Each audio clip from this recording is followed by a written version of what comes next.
Estamos com os nossos comentaristas na manhã desta quinta-feira para o nosso Política com Pimenta, quadro bissemanal aqui no seu Repórter Cultura, onde Júlio Reda e Osmar Campreguer debatem, comentam os principais assuntos da política nacional. Muito bom dia, Júlio Redel.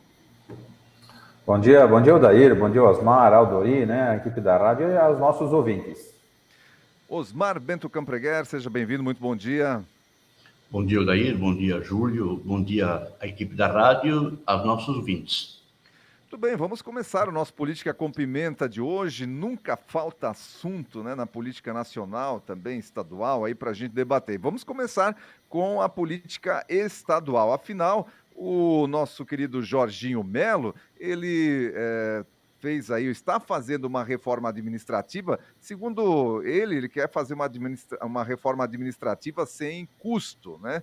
Tem que ver aí como é que vai funcionar para que seja sem custo, por quê? Porque ele está aumentando aí os salários nessa reforma administrativa, ele já aumentou aí os salários dos seus secretários em mais de 50%, eles de R$10.000 vão passar a ganhar 22.790 e tem outros funcionários aí do governador que podem passar a trabalhar com uma bonificação. Oficiais que estão à disposição do governador pode chegar a ganhar mais de ou quase R$50.000. Será que desse jeito vai conseguir, Júlio, fazer uma reforma administrativa sem custo, conforme ele tem anunciado? Olha, eu sempre acho que quando tu vai fazer uma reforma, primeiro tem que aparecer o dinheiro, para depois a gente começar a beneficiar, né, a quem está próximo. Mas, né, é uma situação a ser analisada. Acende-se aí uma luz vermelha, né, com relação aos gastos do governo estadual. E vermelho nunca é bom. Claro que hoje, né, como bem mencionado ali, existem várias notícias, né? A gente vê ali a própria matéria que foi divulgada ali pelo UOL, né? Governador de Santa Catarina dá aumento para aliados de alto escalão. Por outro lado, se tu vê algumas matérias, ela explica, né, que segundo o próprio secretário de administração, toda essa reforma administrativa ela para acontecer a custo zero, ou seja, houve uma redução de 12% em funções de gratificação e cargos comissionados, né? Estima-se aí cerca de 660 cargos que foram cortados, ou seja, talvez o dinheiro esteja vindo daí, né? Além de algumas revisões de secretarias, foram criadas 4 novas e além de uma secretaria executiva exclusiva para agricultura e pesca. Ou seja, objetivando justamente o protagonismo de algumas áreas que estavam, não vou dizer esquecidas pelos governos anteriores, mas que estavam sem a devida atenção. E acho que é interessante destacar alguma delas que ganharam o status agora de secretaria, né? A Secretaria de Estado de Planejamento, uma delas, a Secretaria de Estado de Ciência, Tecnologia e Inovação. E é interessante, esse ramo de atividade, hoje ele representa 6% do PIB do Estado. São mais de 70 mil trabalhadores diretos a essas empresas. A Secretaria de Estado de Turismo, criada justamente para assumir as funções da Santuro, hoje o turismo representa 12% do PIB de Santa Catarina. Então, acho justo justamente criar esse estado, né, nessa situação de secretaria. A Secretaria de Estado de Portos e Aeroportos e Ferrovias foi outra que ganhou notoriedade. Hoje nós temos 5 portos, 21 aeroportos e precisamos sim evoluir nessa questão de ferrovia. Hoje as estradas catarinenses realmente ficaram abandonadas e estão um caos. Hoje, cerca de 2.200 empresas de Santa Catarina estão ligadas ao comércio exterior. Isso representa aí 35% do faturamento do Estado. Então, nesse momento, eu vou dar um voto de confiança ao nosso governador. Lembrando, o resultado necessita de competência. Então, sempre é bom. Muitas vezes, dentro de uma empresa, a gente tem que contratar uma pessoa competente. Para essa pessoa competente ela vir para a minha empresa, eu preciso ser atraente salarialmente. E aí sim eu avaliar. Então, vamos o quê? Vamos acompanhar os próximos meses de gestão de Jorginho. Osmar Campreguer, por que quando se faz uma economia sempre se acha um jeito de gastar ela, né? Bom, primeiro nós temos que considerar que o governo tem 60 dias de governo, então seria precipitado cobrar resultados. Mas o que me parece importante é que o governo começou bem titubeante. Nós tivemos, além do aumento das secretarias, nós tivemos a criação de mais 4 secretarias. E se esses segmentos que foram criados à secretaria já estão bem, será que a secretaria vai aumentar em quanto a participação dessas pastas, ali com a participação dessas pastas? Eu acho sempre precipitado querer, em 60 dias, cobrar resultado. Acho preocupante a forma com que o governador se comporta até agora. Por exemplo, ele está completamente omisso. Aconteceu uma tragédia aqui em Rodeio, cadê o governador? Não apareceu. Nós temos as estradas aqui do Doutor Pedrinho, que estão precárias, que estourou uma ponte aqui na entrada no Capivari, mais caiu uma barreira não, desmoronou a estrada entre Itaiópolis e Doutor Pedrinho, e nada do governo. Me parece que nós temos uma ausência de liderança e a ausência do governo estadual. Eu acho essas secretarias e os aumentos, vamos lá, um alto funcionário do governo ganhar 10 mil reais é pouco. Eu acho que o valor de 22 mil reais é compatível com um cargo no governo, que eu entendo que o servidor público ele tem que ser bem remunerado. Então, não é um absurdo esse salário, mas o que me parece é que nós temos uma falta de liderança e uma falta de presença do governo. Nós tivemos agora as tragédias de São Paulo, nós vimos o governador Tarcísio praticamente presente diretamente na obra, nos lugares da tragédia. Entretanto, o nosso governo aqui está completamente ausente, não só o governador, mas como o governo em si, a atuação do governo. Aqui em Doutor Pedrinho não tem nada de obra, está tudo paralisado. Ali em Rodeio, o governador podia se comparecer para se solidarizar com a população e com as autoridades. Cadê o governo? Nós precisamos de uma liderança. Nós já tivemos um governo desse tipo, o que é um exército praticamente ausente de tudo. Então, mas justamente para não querer fazer julgamentos precipitados, que é pouca coisa, nós temos que dar um tempo, mas eu vejo com preocupação o início do governo. Muito bem, Júlio. Agora nós vamos para o segundo tema do dia de hoje, Júlio, que é a questão do Novo, né? O Novo resolveu aí inovar mais uma vez na questão do fundo partidário. Eles não mantiveram, né, o dinheiro do fundo partidário lá numa conta, não estão utilizando, mas aplicaram o dinheiro numa conta lá para não dar para os outros partidos, porque se devolvesse lá da origem dos recursos, seria então distribuído entre os demais partidos. Para não fazer isso, eles aplicaram numa conta num banco público. Hoje, esse dinheiro está rendendo lá em torno de R$1 milhão por mês. E eles, então, decidiram, não, vamos usar o rendimento do fundo partidário, assim nós não estaremos utilizando o fundo partidário. E aí essa decisão foi tomada no dia de ontem, então, e o pessoal do Novo está de consciência tranquila, segundo eles, porque não estão usando o dinheiro do fundo partidário. Como é que você vê isso, Júlio? Olha, a cartilha é boa, né? A cartilha é boa, mas na prática ela não funciona. Eu admiro muito o trabalho que o Novo veio fazendo, veio construindo, né? As propostas, buscando justamente trazer pessoas comuns, cidadãos do dia a dia, para se integrar um pouco na política. E para isso, claro que ele teve que colocar aí algumas regrinhas, e uma delas era a não utilização desse fundo partidário. Infelizmente, né, hoje, claro, eu digo, você fala uma coisa e acaba fazendo outra, porque é o dinheiro do fundo, quer queira que não, é o rendimento. Mas eu entendo que para combater o bom combate, para combater o sistema, para combater o establishment, que a gente já falou algumas vezes aqui, eu tenho que utilizar das mesmas armas.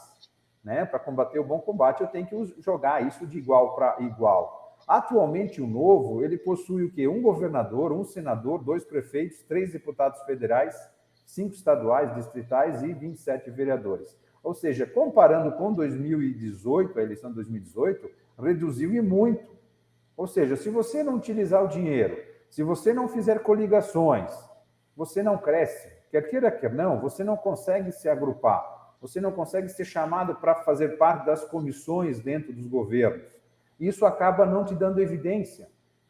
Então, simplesmente vão ser aqueles deputados, os detentores, na verdade, de mandatos, que vão ter que buscar aparecer sozinho. E acabam não tendo evidência. Por quê? Porque numa comissão vão acabar não sendo chamados. Quer queira, quer não, eu acho que você pode manter a sua linha de política, o seu pensamento, mas flexibilizar e ser transparente. Acho que a principal proposta é a transparência. Isso sim, não é você não utilizar. Né? Moralmente, né? Legalmente é aquela situação, legalmente é positivo, pode usar, moralmente fica na dúvida. Então seja transparente com esse dinheiro e com a utilização, que seja uma prestação de contas. Hoje, a contratação de muitos funcionários dentro da estrutura do Novo, de gabinetes e assessores, ela acontece justamente por processo seletivo e não apenas por nomeação. Então, isso já é positivo. Então, eu acho que o Novo tem muitas coisas boas que podem ser feitas. Agora, hoje, ele acaba ficando numa encruzilhada, né? Por quê? Porque uma hora ele diz uma coisa e aí ele começa já a pregar outra. Então, tem que ser muito bem argumentado isso para não cair em descrédito justamente em umas situações futuras. Né? Então, temos aí hoje um governador, que é o de Minas Gerais, que é o Romeu Zema, que está fazendo um ótimo trabalho, que tem chances de disputar a cadeira da presidência da República daqui a 4 anos, mas que vai precisar de estrutura, vai precisar se coligar e vai precisar de dinheiro. Eles que têm que decidir. Ou eles vão acabar perdendo o governador para talvez uma outra sigla. Né? Inclusive, o próprio PL já estava correndo atrás, União Brasil, do Romeu Zema. Osmar Campreguer, sua opinião a respeito dessa situação do Partido Novo? Bom, o Novo, ele está na Ucrânia lutando, o pessoal de canhão metralhadora, e ele está de estilingue.